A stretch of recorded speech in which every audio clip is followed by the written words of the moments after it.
My parents don't understand. All the drinking and fighting means I'm scared. I'd like a cuddle, perhaps a bedtime story, but mostly I'd like them to stop shouting at me.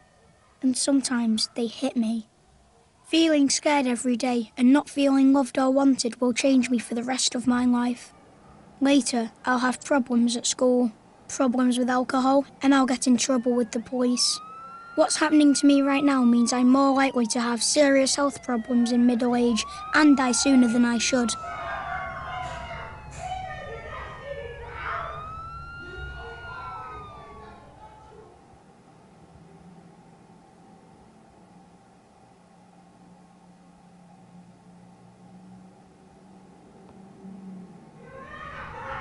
Doctors say my life is full of adverse childhood experiences, or ACEs.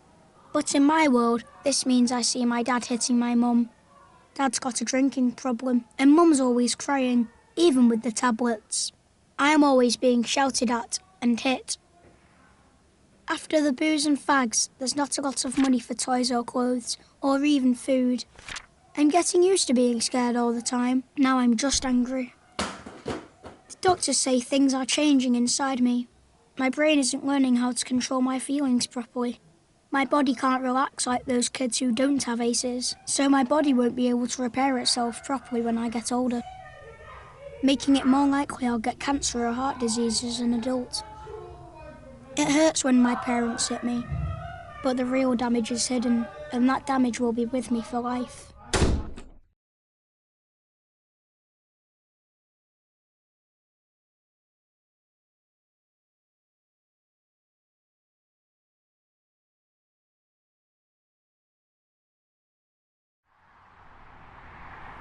I drink and smoke.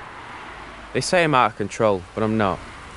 It's just my way of coping with my ACEs.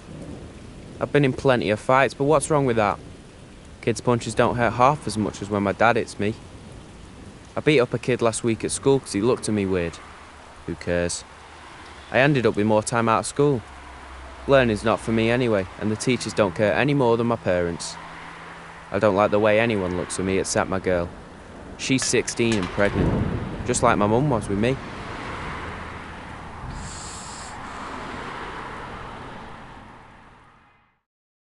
So this is where I've ended up.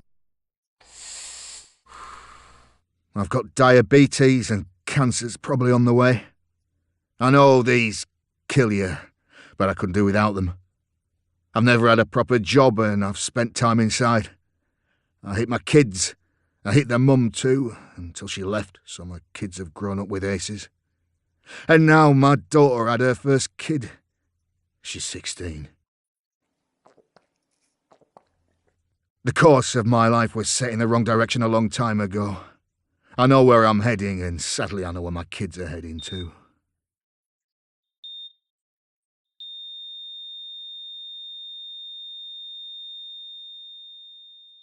This doesn't have to happen. A little help in childhood makes a big difference to where life takes you. When I was a baby, the nurses noticed that my mum wasn't coping and helped her and explained how important my childhood is to the rest of my life. So, with a bit of help, she coped.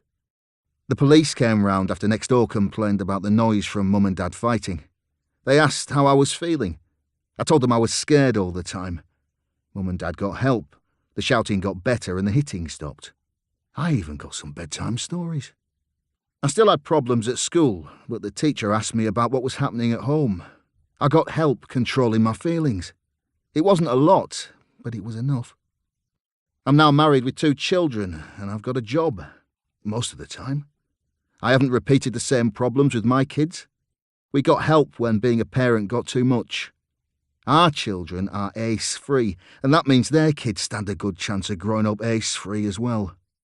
Almost half the people in England and Wales experienced one ACE as a child, and 1 in 10 of us suffered 4 or more ACEs.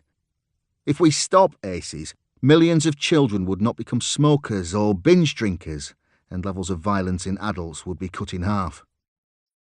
Fewer ACEs in childhood also means fewer adults developing diseases like cancer, heart disease and diabetes in middle age. We all need to be ACE aware. Are you? Doctors, police, nurses, teachers, firefighters, and most importantly, parents. The more you know about ACEs, the more you can help stop children growing up with ACEs in their lives. And for those of you who have already suffered ACEs, the more you know, the more you can help yourself and others who have suffered ACEs cope.